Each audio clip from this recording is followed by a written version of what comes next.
আসসালামু আলাইকুম। ইটেন বাংলা সংবাদে সবাইকে স্বাগত জানাচ্ছি। আমি ভাবনা আহমেদ। শুরুতেই বিআরবি কেবল সংবাদ শিরোনাম। হাদির উপর হামলায় নির্বাচন কমিশনের উদ্বেগ, ভোট বানচালের চেষ্টা করলে কঠোর হাতে দমন ইসি সানাউল্লাহ। অনুপ্রবেশকারীদের বিরুদ্ধে দলগুলোকে সতর্ক হওয়ার পরামর্শ। শেখ হাসিনার উস্কানিমূলক বক্তব্য দেশের সন্ত্রাসী কর্মকাণ্ডের পথ সৃষ্টি করছে। পররাষ্ট্র উপদেষ্টা প্রণয় বর্মাকে মন্ত্রণালয়ে তলব। ঢাকার বক্তব্য প্রত্যাখ্যান দিল্লির। হত্যার রাজনীতি চালিয়ে গণতন্ত্রের অগ্রযাত্রা ব্যাহত করার চেষ্টা সফল হবে না, মির্জা ফখরুল। আগামী নির্বাচন স্বাধীনতার পক্ষ বিপক্ষের লড়াই।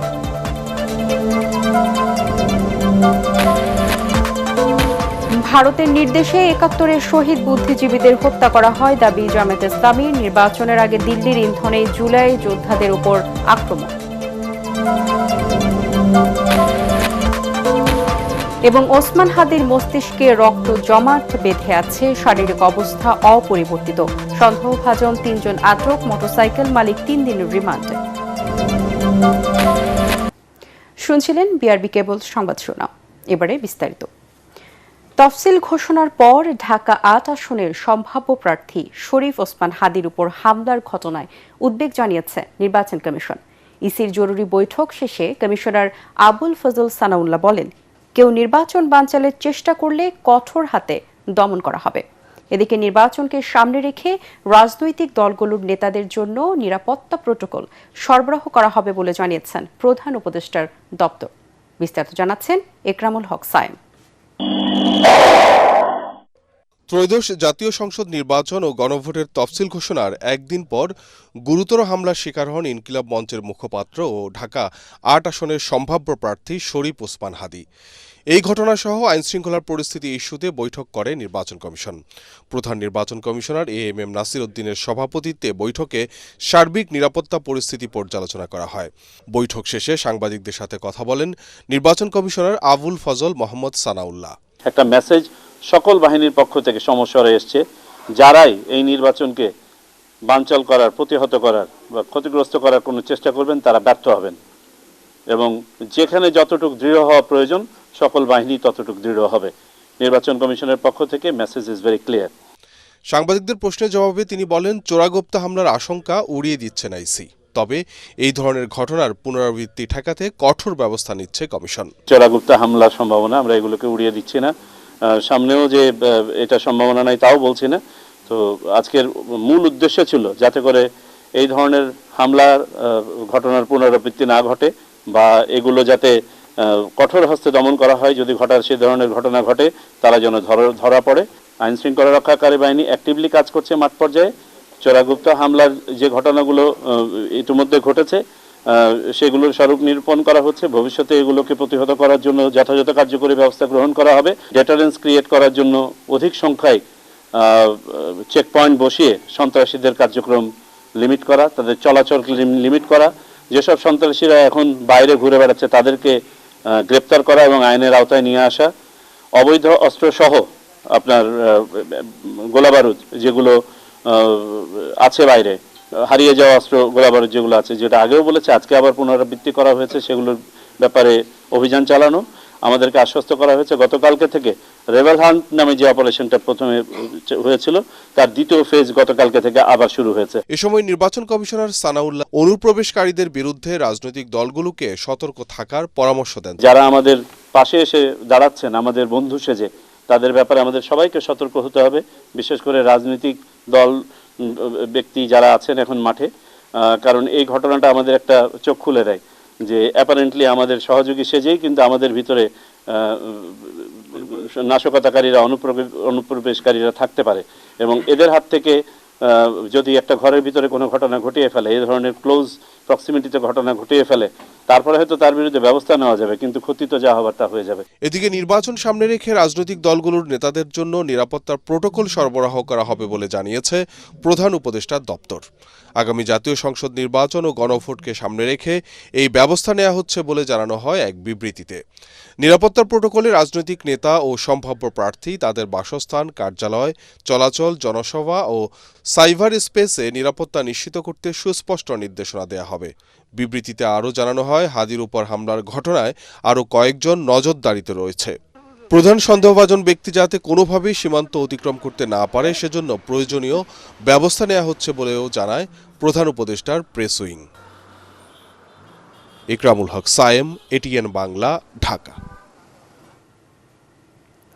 সাবেক প্রধানমন্ত্রী শেখ হাসিনার সাম্প্রতিক বক্তব্যের বিষয়ে উদ্বেগ জানাতে ঢাকায় নিযুক্ত ভারতীয় হাইকমিশনার প্রণয় ভার্মাকে তলব করেছে পররাষ্ট্র মন্ত্রণালয়। সকালে রাষ্ট্র অতিথি ভবন পদ্মায় তাকে ডেকে ভারতে অবস্থানরত শেখ হাসিনা ও সাবেক স্বরাষ্ট্রমন্ত্রী আসাদুজ্জামান খান কামালকে দ্রুত ফেরত দেওয়ার আহ্বান জানায় বাংলাদেশ। একই সাথে শেখ হাসিনাকে রাষ্ট্রবিরোধী বক্তব্য রাখার সুযোগ দেওয়ায় গভীর উদ্বেগও জানায় ঢাকা। এছাড়াও আগামী নির্বাচন বাধাগ্রস্ত করতে ভারতে অবস্থানরত আওয়ামী লীগ নেতাদের দেশবিরোধী কার্যক্রমের বিষয়ে হাইকমিশনার দৃষ্টি আকর্ষণ করা হয়। ইনকিলাব মঞ্চের মুখপাত্র শরীফ ওসমান হাদিকে হত্যার চেষ্টায় জড়িত সন্দেহভাজনদের ভারতে পালিয়ে যাওয়ার ঠেকাতে ভারতের সহযোগিতাও চেয়েছে বাংলাদেশ। এদিকে এক প্রেস বিজ্ঞপ্তিতে ভারতের পররাষ্ট্র মন্ত্রণালয় দাবি করেছে তাদের দেশের মাটি ব্যবহার করে বন্ধু প্রতিম বাংলাদেশ বিরোধী কোনো কার্যকলাপ হচ্ছে না। দিল্লি বাংলাদেশের শান্তিপূর্ণ পরিবেশে অবাধ, সুষ্ঠু ও অংশগ্রহণমূলক নির্বাচন আশা করে বলেও বিজ্ঞপ্তিতে উল্লেখ করা হয়েছে। হত্যার রাজনীতি করে গণতন্ত্রের অগ্রযাত্রাকে ব্যাহত করার পরিকল্পনা বিএনপি সফল হতে দেবে না বলে জানিয়েছেন দলটির মহাসচিব মির্জা ফখরুল ইসলাম আলমগীর। বুদ্ধিজীবী দিবসের আলোচনা সভায় তিনি অভিযোগ করেন, দেশের স্বাধীনতা বিরোধীরাই এখন গণতন্ত্রকে বাধাগ্রস্ত করতে চায়। তাই আগামী জাতীয় নির্বাচন হবে স্বাধীনতার পক্ষ বিপক্ষের শক্তির লড়াই। এ সময় নেতারা বলেন, সব ষড়যন্ত্র নস্যাৎ করে দিয়ে বিএনপি মানুষের স্বপ্ন বাস্তবায়ন করবে। কামরুজ্জামান রাজীবের রিপোর্ট। রাজধানীর ইঞ্জিনিয়ার্স ইনস্টিটিউশন মিলনায়তনে শহীদ বুদ্ধিজীবী দিবসের আলোচনা সভায় অংশ নেন বিএনপি মহাসচিব মির্জা ফখরুল ইসলাম আলমগীর সহ দলের শীর্ষ নেতারা। তারা অভিযোগ করেন, দেশকে মেধাশূন্য করার পরিকল্পনায় সহযোগিতা করেছিল যে স্বাধীনতা বিরোধী শক্তি, তারাই আজ গণতন্ত্রকে বাধাগ্রস্ত করতে দেশকে অস্থিতিশীল করছে। অর্জিত বিজয়কে সুসংহত করতে সব ষড়যন্ত্রের বিরুদ্ধে প্রতিরোধ গড়ে তুলতে হবে। পাকিস্তানিরা বুদ্ধিজীবীদের হত্যা করেছে এই দেশের দোসরদের মাধ্যমে, কিন্তু বিগত আওয়ামী লীগের শাসন আমলে, ফ্যাসিস্টদের শাসন আমলে বাংলাদেশের পুরো জাতিকেই মেধাহীন করার একটা প্রয়াস নিয়েছিল। যারা গণতন্ত্র পুনঃপ্রতিষ্ঠার জন্য লড়াই করেছে তাদেরকে আক্রমণ করার দুঃসাহস দেখাচ্ছে। এটা যদি বন্ধ করা না যায় তাহলে আমাদের সাথীদের রক্তদান ব্যর্থ হয়ে যাবে। নেতারা অভিযোগ করেন, একটি গোষ্ঠী বিএনপি ঠেকাও মিশনে নেমেছে। বাংলাদেশ যখন ঘুরে দাঁড়াতে শুরু করেছে তখন আবারও ৭১-এর অপশক্তি হত্যার রাজনীতি শুরু করেছে। ৭১-এর পুরনো সেই গোষ্ঠী নতুন রূপে বাংলাদেশে অভিভূত হয়েছে। তারা বক্তৃতায় বলছে যে আগামী নির্বাচনে তারা ৫৪ বছরের প্রতিশোধ নেবে। বা ৫৪ বছরের কিসে প্রতিশোধ নেবেন আপনারা? আমি বুঝলাম না এটা। আমি একটু জাতি জানতে চায়। আমাদের গণতন্ত্রের যে সৈনিক তাদেরকে তারা ভয় দেখে স্তব্ধ করে দিতে চায়।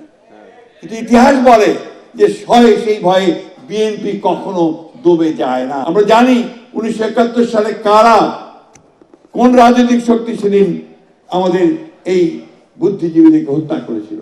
আমরা এও জানি আজকে আবার কারা নতুন করে এই নির্বাচনের সময় এই ষড়যন্ত্র করে নির্বাচনকে নস্যাৎ করতে চায়। এর আগে রাজধানীর ডিপ্লোমা ইঞ্জিনিয়ার্স ইনস্টিটিউট মিলনায়তনে শহীদ বুদ্ধিজীবী দিবস উপলক্ষে মুক্তিযোদ্ধা দলের আলোচনা সভায় মির্জা ফখরুল বলেন, আগামী জাতীয় নির্বাচন স্বাধীনতার পক্ষের ও বিপক্ষের শক্তির লড়াই। যারা স্বাধীনতা চায়নি তাদের জনগণ কখনো গ্রহণ করবে না। যে আমার জন্মকে অস্বীকার করেছে, যে আমার স্বাধীনতাকে অস্বীকার করেছে, তাকে বিশ্বাস করার কোনো কারণ থাকতে বলে আমি অন্তত মনে করি না। কামরুজ্জামান রাজীব, এটিএন বাংলা, ঢাকা। ভারতীয় বাহিনী ও গোয়েন্দা সংস্থার নির্দেশে ৭১-এর শহীদ বুদ্ধিজীবীদের হত্যা করা হয় বলে জানিয়েছেন জামায়াতে ইসলামের সেক্রেটারি জেনারেল মিয়া গোলাম পরোয়ার। রাজধানীতে শহীদ বুদ্ধিজীবী দিবস উপলক্ষে আলোচনা সভায় তিনি বলেন, বুদ্ধিজীবী হত্যার সব তথ্য ও প্রমাণ ছিল নির্মাতা জহির রায়হানের কাছে, তাই ৭২-এ তাকেও গুম করা হয়। নির্বাচনের আগে ভারতের ইন্ধনে জুলাই যোদ্ধাদের বেছে বেছে আক্রমণ করা হচ্ছে বলেও অভিযোগ করেন তিনি। ইমদাদুল্লাহ বাবু রিপোর্ট। হানি করা এই সংস্কৃতি থেকে আমাদের বেরিয়ে শহীদ বুদ্ধিজীবী দিবস উপলক্ষে রাজধানীর কৃষিবিদ ইনস্টিটিউট মিলনায়তনে এই আলোচনা সভার আয়োজন করে বাংলাদেশ জামায়াত ইসলামী। এতে প্রধান অতিথির বক্তব্যে জামায়াতের সেক্রেটারি জেনারেল মিয়া গোলাম পরওয়ার বলেন, ৭১ মহান মুক্তিযুদ্ধ বিজয়ের উষালগ্নে দিল্লির পরিকল্পনায় হত্যা করা হয় বুদ্ধিজীবীদের। বহু তথ্য, বহু সত্য বেরিয়ে এসেছে। এই হত্যাকাণ্ড ছিল ভারতীয় সেনাবাহিনীর, ভারতীয় গোয়েন্দাদের একটি সুপরিকল্পিত ষড়যন্ত্রের অংশ। পাকিস্তানি সেনাবাহিনী 14ই ডিসেম্বরই আত্মসমর্পণ করতে চেয়েছিল। ভারতীয় সেনাপ্রধানদের সেনাবাহিনীর ইচ্ছায় আরও 2 দিন 14 থেকে 16 আত্মসমর্পণের দিনকে শিফট করে 16 তারিখে আত্মসমর্পণের দিন ধার্য করা হয় এবং 14ই ডিসেম্বরে খুঁজে খুঁজে তাদেরকে তারা বেছে বেছে হত্যা করেছিল। দেশ স্বাধীন হলেও ভারতের নির্দেশে আওয়ামী লীগ পরিকল্পিতভাবে বুদ্ধিজীবী হত্যার তদন্ত করেনি বলেও অভিযোগ করেন তিনি। আমি আরো দৃঢ়তার সাথে চ্যালেঞ্জ করে বলতে চাই, এই সত্যের প্রমাণ পাওয়া যেত। 16ই ডিসেম্বর তো বিজয় হলো, জানুয়ারি মাসের 30 তারিখে, 72 সালের জানুয়ারি মাসের 30 তারিখে একজন বুদ্ধিজীবী শহীদুল্লাহ কায়সার, তার ভাই হচ্ছে জহির রায়হান, শহীদুল্লাহ কায়সার, জহির রায়হান 14ই ডিসেম্বরের বুদ্ধিজীবী কিভাবে হত্যা হলো তার তদন্ত, তার তথ্য উপাত্ত ছবি নিয়ে একটা ডকুমেন্টারি নির্মাণ করার জন্য তারা কাজে নেমেছিলেন। তাদের কাছে তথ্য উপাত্ত তদন্তের অনেক প্রতিবেদন তাদের হাতে ছিল। তিনি ছুটে গেলেন, তারপরে জহির রায়হানও কিন্তু নিখোঁজ হয়ে গেলেন। এদেরকে যদি জীবিত পাওয়া যেত তাহলে ভারতীয় সেনারা যে সেদিন বুদ্ধিজীবী বেছে বেছে কিভাবে হত্যা করেছিল তার প্রামাণ্য অনেক ছবি, চিত্র, প্রমাণ এই জাতি কিন্তু জানতে পারত। ইনকিলাব মঞ্চের মুখপাত্র শরীফ ওসমান হাদির ওপর আক্রমণের ঘটনায় গোয়েন্দা সংস্থার কার্যক্রম এবং ভূমিকার সমালোচনাও করেন গোলাম পরওয়ার। সাংবাদিক জুলকারনাইন সাহেরের পক্ষ থেকে প্রচার করা হয়েছে, টেলিগ্রাম একটা ইন্টারনাল কনফারেন্স হচ্ছে, সেখানে অনেক আওয়ামী লীগের দেশি বিদেশি নেতারা, সেখানে বক্তব্য বলা হচ্ছে, পরামর্শ হচ্ছে, এদেশের আওয়ামী লীগকে অভয় দেওয়া হচ্ছে যে তোমরা বেশি টেনশন করবে না, যা করবার আমরা করে দিচ্ছি। 11 তারিখ থেকে লোক ঢুকে যাবে, আমরা লাইসেন্স পেয়ে গেছি, সশস্ত্র লোক ঢুকছে, চট্টগ্রাম ঢাকা অ্যাকশন হবে, প্রয়োজনে পরে খুলনাতে যাওয়া হবে। আমরা সেগুলো প্রধান উপদেষ্টাকে বলেছি। এই টেলিগ্রাম মিটিং এর সাথে কারা জড়িত ছিল, কারা ছিল, তথ্য প্রযুক্তির এই চরম উৎকর্ষতার যুগে এই তথ্য বের করা কোনো কঠিন কাজ নয়। ভারতের সঙ্গে শত্রুতা নয়, তাদের কাছে ন্যায্যতা ও সমতার সম্পর্ক কাম্য বলেও মন্তব্য করেন জামায়াতের সেক্রেটারি।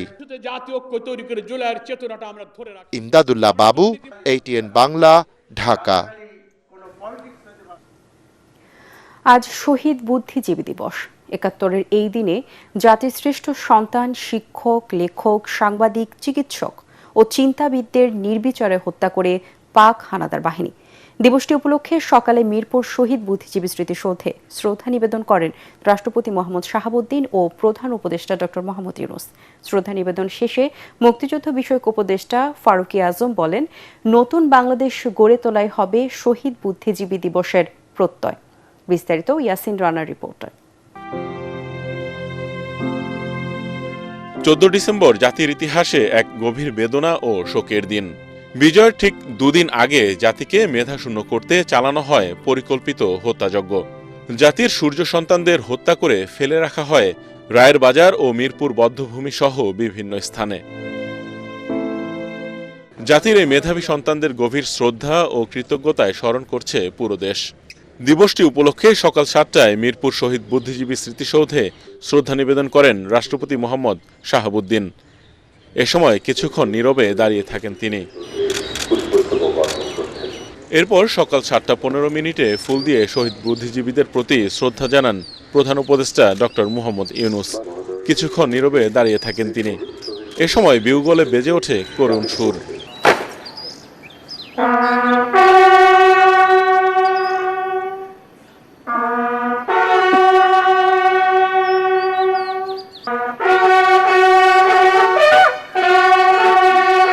মুক্তিযোদ্ধা, যুদ্ধাহত মুক্তিযোদ্ধা, শহীদ বুদ্ধিজীবী পরিবারের সদস্যদের সাথে কুশল বিনিময় করেন তিনি। প্রধান উপদেষ্টার পর শ্রদ্ধা নিবেদন করেন প্রধান বিচারপতি সৈয়দ রেফাত আহমেদ। মুক্তিযোদ্ধা, যুদ্ধাহত মুক্তিযোদ্ধা, শহীদ বুদ্ধিজীবী পরিবারের সদস্যদের নিয়ে শ্রদ্ধা নিবেদন করেন মুক্তিযুদ্ধ বিষয়ক উপদেষ্টা ফারুকী আজম। উপদেষ্টা পরিষদের পক্ষ থেকে শ্রদ্ধা জানান শিল্প উপদেষ্টা আদিলুর রহমান খান। শ্রদ্ধা নিবেদন শেষে মুক্তিযুদ্ধ বিষয়ক উপদেষ্টা বলেন, সবাইকে সাথে নিয়ে বৈষম্যহীন দেশ গড়তে চান তারা। নতুন বাংলাদেশ তো জনগণ তৈরি করবে, এটা জনগণের সর্ব অবস্থান থেকে জনগণের পার্টিসিপেশনে নতুন বাংলাদেশ গড়ে উঠবে। সামনে তো একটা নির্বাচন আসছে, সেই নির্বাচনে জনগণ অংশ নেবে, আনন্দ উৎসবের সাথে অংশগ্রহণ করবে এবং তার পরবর্তী পর্যায়ে জনগণের মতামতের ভিত্তিতে যে সমস্ত সরকার আসবে বাংলাদেশে আগামী ভবিষ্যতে, তার জন্য একটা জুলাই সনদ হয়েছে, তারই ভিত্তিতে নতুন বাংলাদেশ গড়ে উঠবে। রাষ্ট্রপতি ও প্রধান উপদেষ্টার শ্রদ্ধা নিবেদন শেষে উন্মুক্ত করে দেওয়া হয় স্মৃতিসৌধ। তখন ঢল নামে সাধারণ মানুষের।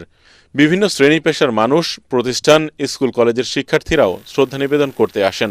নতুন বাংলাদেশ ফিরে পাবো, তাদের প্রতি আমরা শ্রদ্ধা নিবেদন করছি। বিশ্বে আমাদের যে একটা মান, একটা সম্মান সেটি অবশ্যই ধরে রাখতে হবে এবং সেই কারণে আমাদেরকে দুর্নীতি থেকে পিছিয়ে আসতে হবে। আমরা চাই যে স্বাধীনতার উপর বিশেষ করে বাংলাদেশটা যেন সামনের দিকে এগিয়ে যায়। শ্রদ্ধা জানাতে আসা মানুষ বলছেন, শহীদ বুদ্ধিজীবীরা অমর, তাদের আদর্শ ও স্বপ্নেই এগিয়ে যাবে দেশ। শহীদ বুদ্ধিজীবীরা ছিলেন পাকিস্তানি শাসক গোষ্ঠীর বিরুদ্ধে বুদ্ধিবৃত্তিক লড়াইয়ের সম্মুখ সারির যোদ্ধা। স্বাধীন দেশ হিসাবে বাংলাদেশ যেন ঘুরে দাঁড়াতে না পারে, তাই বিজয়ের ঠিক দ্বার প্রান্তে এসে হত্যা করা হয় জাতির শ্রেষ্ঠ সন্তানদের। তবে ঠিকই ঘুরে দাঁড়িয়েছে বাংলাদেশ। আগামীতে একটি বৈষম্যহীন নতুন বাংলাদেশ গড়তে পারলে পূরণ হবে শহীদ বুদ্ধিজীবীদের স্বপ্ন। ইয়াসিন রানা, এটিএন বাংলা, ঢাকা। দুর্বৃত্তদের গুলিতে আহত হয়ে রাজধানীর এভারকেয়ার হাসপাতালে চিকিৎসাধীন ইনকিলাব মঞ্চের মুখপাত্র ওসমান হাদির অবস্থা অপরিবর্তিত রয়েছে। মস্তিষ্কের ভেতরে রক্ত জমাট বেঁধে আছে, তবে এখনই সার্জারির প্রয়োজন নেই বলে জানিয়েছেন ঢাকা মেডিকেল কলেজ হাসপাতালের নিউরো সার্জিক্যাল টিমের সদস্য ডাক্তার আব্দুল আহাদ। দুপুরে এভারকেয়ার হাসপাতালের সামনে সংবাদ সম্মেলনে তিনি এসব তথ্য জানান। বলেন, পরিস্থিতির উন্নতি হলে তাকে চিকিৎসার জন্য বিদেশে নেওয়া হতে পারে, তবে এই সিদ্ধান্ত তার পরিবার নেবে বলে জানিয়েছেন তিনি।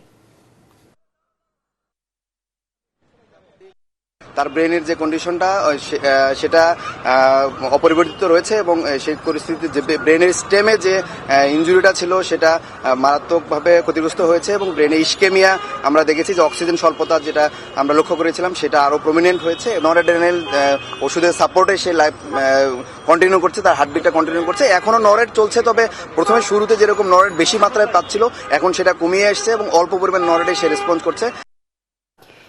ইনকিলাব মঞ্চের ওসমান হাদির উপর হামলাকারী মোটরসাইকেল আরোহী ফয়সাল করিম মাসুদ এবং আলমগীর শেখ বলে নিশ্চিত করেছে ডিএমপির অতিরিক্ত কমিশনার এস.এন. নজরুল ইসলাম। তাদের পাসপোর্ট ব্লক করা হয়েছে। পুলিশের কাছে চোরাই পথে তাদের বিদেশে পাড়ি দেওয়ার কোনো তথ্য নেই বলে জানান তিনি।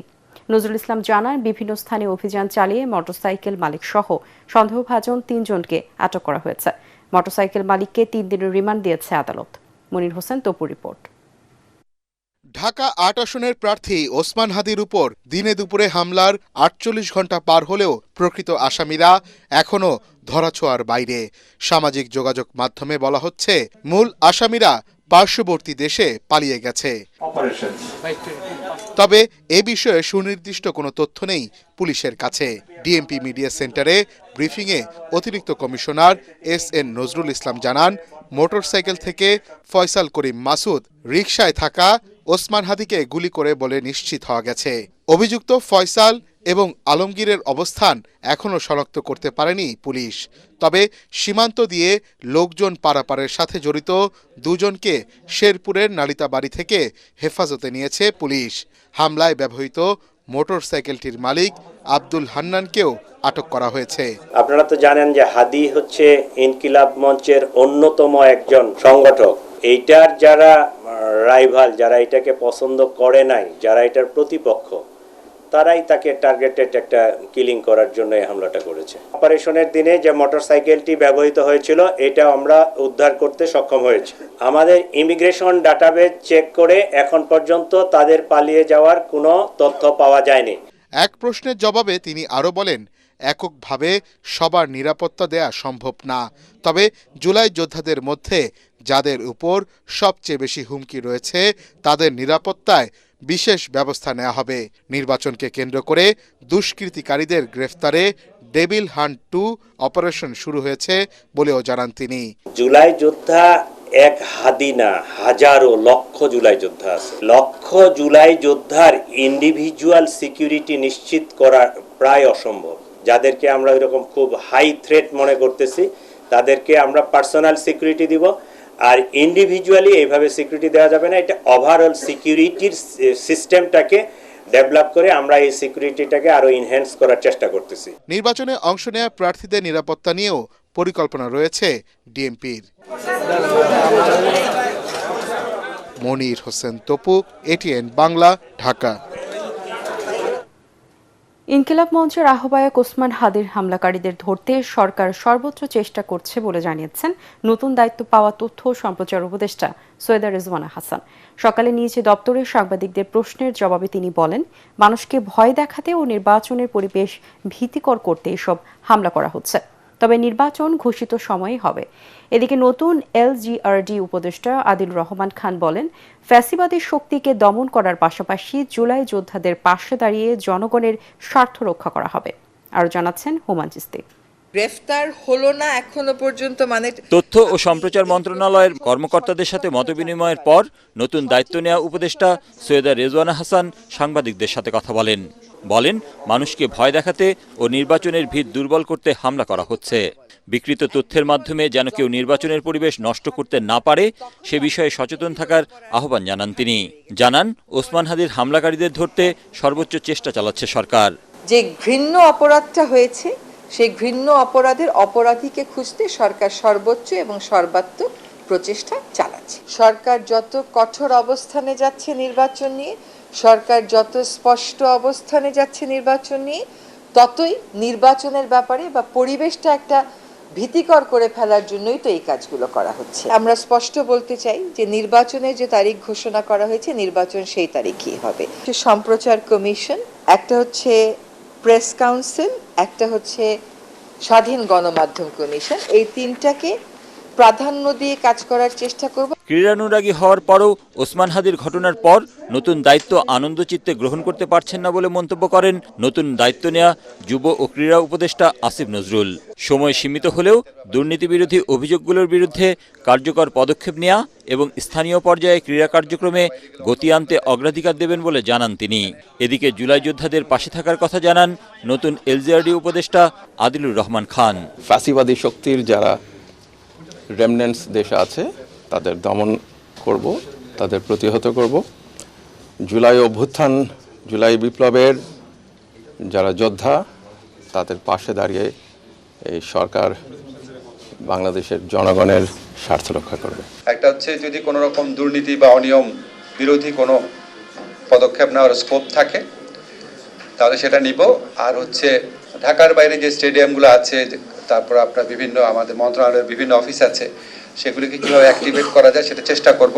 দুই উপদেষ্টা মাহফুজ আলম ও আসিফ মাহমুদ সজীব ভুইয়া পদত্যাগের পর শূন্য হওয়া 3টি মন্ত্রণালয়ের দায়িত্ব বর্তমান 3 উপদেষ্টাকে দিয়ে উপদেষ্টা পরিষদের দপ্তর পুনর্বণ্টন করেন প্রধান উপদেষ্টা।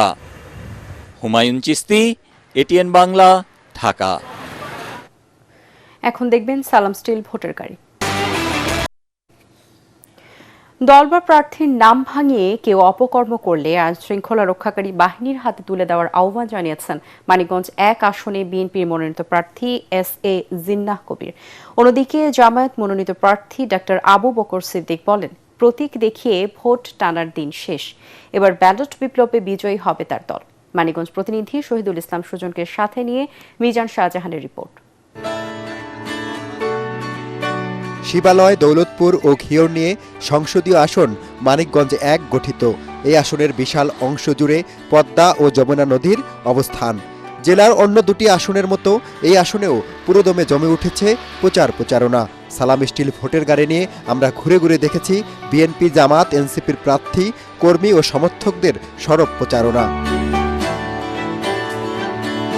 বিএনপির প্রার্থী আছে জিন্নাহ কবির বলেন, দুর্নীতির বিরুদ্ধে জিরো টলারেন্স নীতিতে বিশ্বাসী তার দল।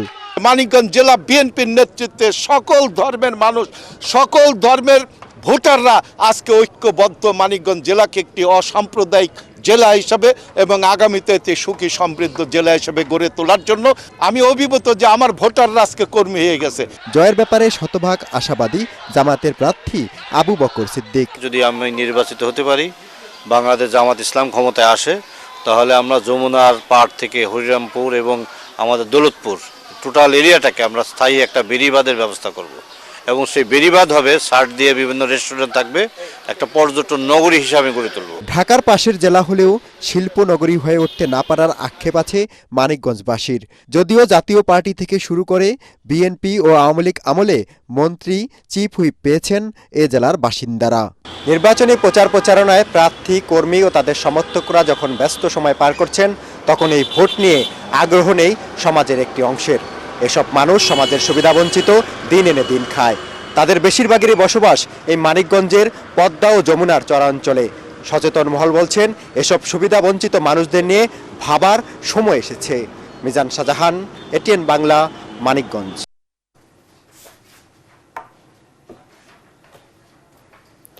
সালাম স্টিল ভোটার গাড়ি নিয়ে বগুড়া 6 আসনের বিভিন্ন এলাকায় ঘুরেছেন আলী আসগর ইমন। সেখানকার ভোটার হালচাল জানাচ্ছেন তিনি।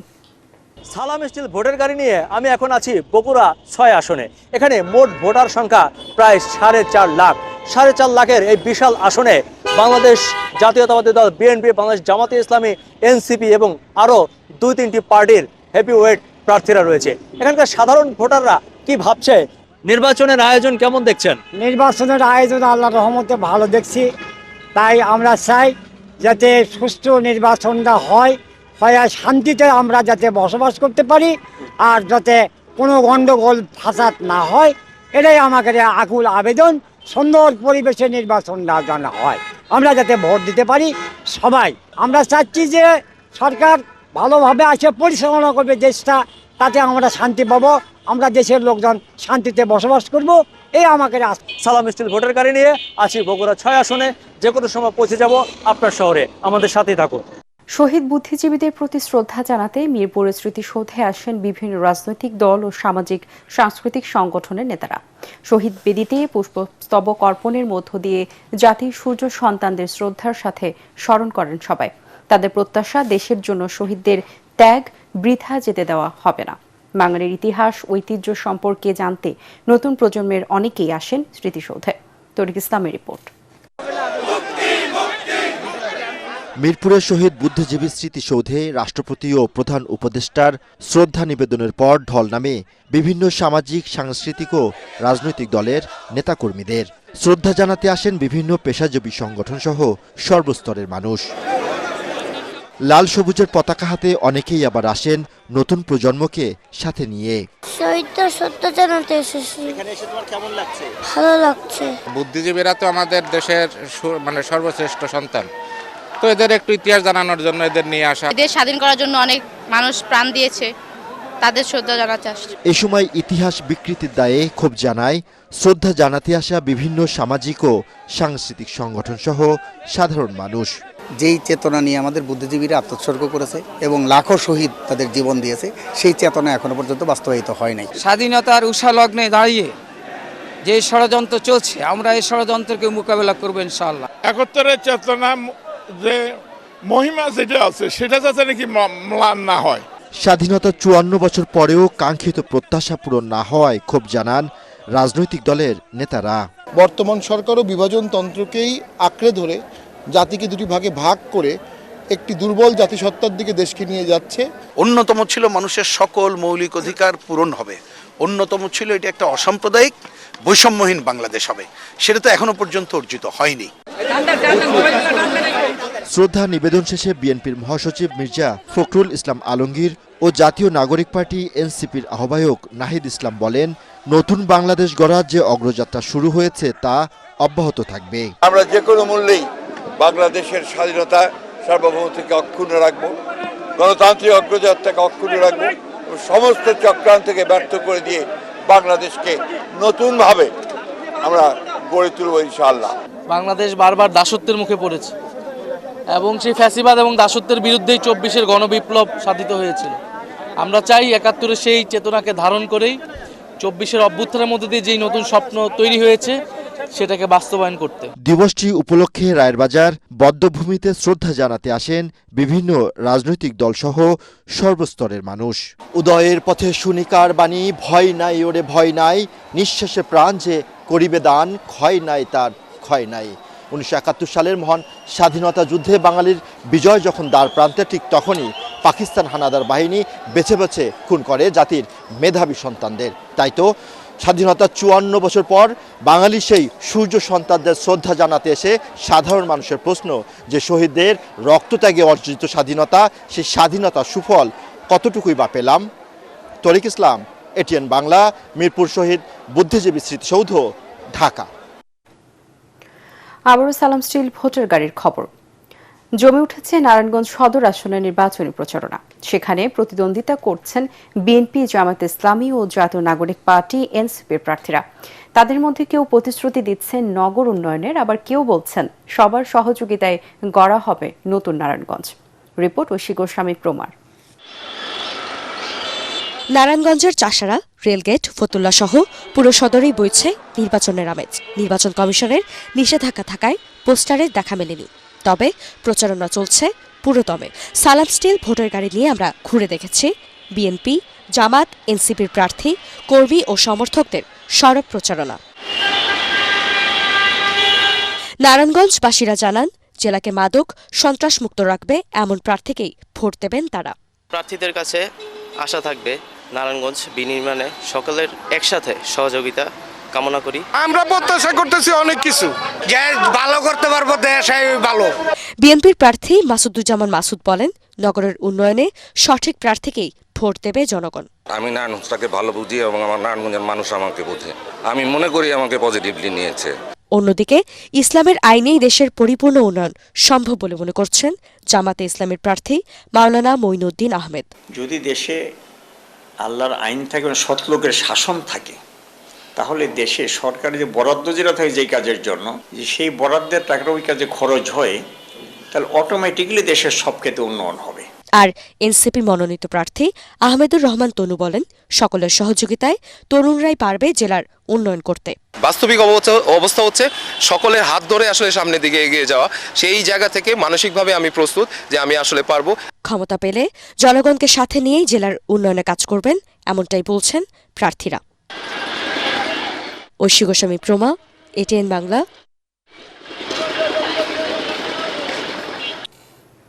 সালাম স্টিল ভোটার গাড়ি নিয়ে এখন মাদারীপুর সদরে আছেন মিজান শাহজাহান। তিনি জানাচ্ছেন সেখানকার হালচাল। সালাম স্টিল ভোটের গাড়ি নিয়ে আমরা এখন আছি মাদারীপুর সদরে। এই আসনে যারা ভোটার তারা বলছেন আগামী সংসদ নির্বাচনে তারা এমন একজন প্রার্থীকে নির্বাচিত করাতে চান যিনি দলের কথা না ভেবে দেশের কথা ভাববেন, মানুষের কথা ভাববেন। তারা বলছেন পদ্মা সেতু পার হলেই মাদারীপুরের অবস্থান, কিন্তু মহাসড়কের উন্নয়ন হলেও আঞ্চলিক সড়কগুলোর উন্নয়ন হয়নি, গড়ে ওঠেনি কলকারখানা। তাই ভোটাররা বলছেন আগামী সংসদে কোনো দল নয়, তারা এমন একজন প্রার্থীকে বেছে নেবেন যার মাধ্যমে এই অসমাপ্ত উন্নয়ন কাজগুলো সমাপ্ত হবে। সালাম স্টিল ভোটের গাড়ি নিয়ে এই ছিল মাদারীপুরে আমার কাছে সবশেষ খবর। এবার অর্থ সংবাদ।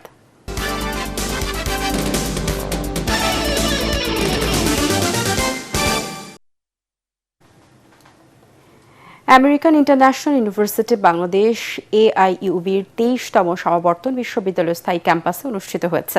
বিশ্ববিদ্যালয়ের আচার্য রাষ্ট্রপতি মোহাম্মদ শাহাবুদ্দিনের সম্মতিতে বিশিষ্ট বিজ্ঞানী ডক্টর আবেদ চৌধুরী সমাবর্তনে সভাপতিত্ব করেন।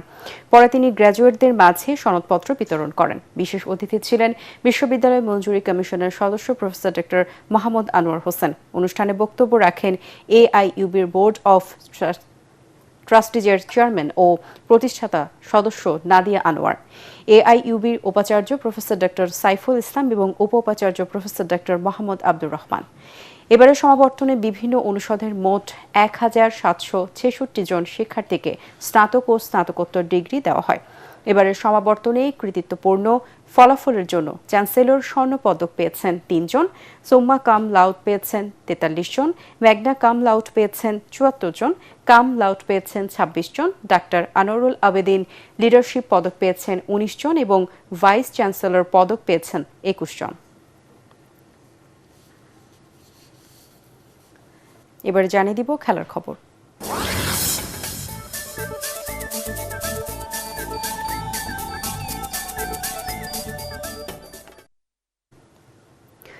বিতর্ক মাথায় নিয়েই মাঠে গড়ালো প্রথম বিভাগ ক্রিকেট লীগ। গত অক্টোবর মাসে বাংলাদেশ ক্রিকেট বোর্ড বিসিবি নির্বাচনে অনিয়মের অভিযোগ তুলে বর্তমান কমিটির অধীনে সব ধরনের লীগ বয়কট করে ঢাকার শীর্ষ ক্লাবগুলো।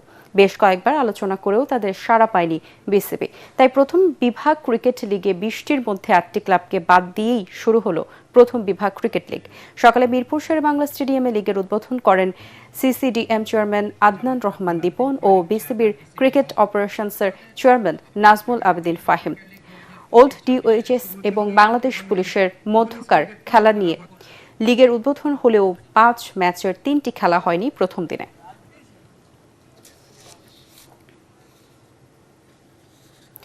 বিপিএল এর সফল দল রংপুর রাইডার্সের পৃষ্ঠপোষকতায় আগামীকাল সোমবার থেকে শুরু হচ্ছে বিএসজেএ ক্রিকেট টুর্নামেন্ট। এবারের আসরে দেশের 32টি সংবাদ মাধ্যম প্রতিষ্ঠান অংশ নিচ্ছে। এ উপলক্ষে বিওএ ভবনে আয়োজিত সংবাদ সম্মেলনে টুর্নামেন্টের ড্র ও জার্সি উন্মোচন করা হয়। এ সময় রংপুর রাইডার্সের গ্লোবাল সুগার লিগ জয়ী অধিনায়ক নুরুল হাসান সোহান, দলটির head of operations Tasvir ul Islam, BSJA সভাপতি আরিফুল রহমান বাবু এবং সাধারণ সম্পাদক SM সুমন। প্রতিযোগিতার উদ্বোধনী দিনে 8টি খেলা অনুষ্ঠিত হবে।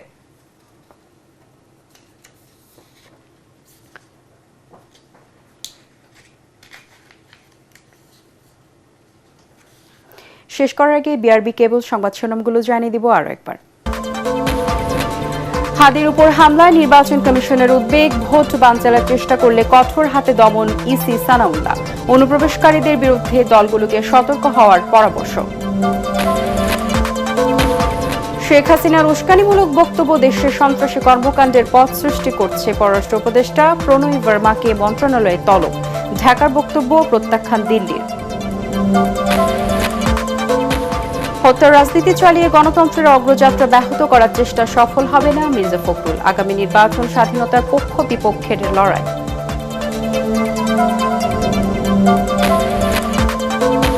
ভারতের নির্দেশে 71 শহীদ বুদ্ধিজীবীদের হত্যা করা হয় দাবি জামায়াতে ইসলামীর। নির্বাচনের আগে দিল্লির ইন্ধনে জুলাই যোদ্ধাদের উপর আক্রমণ।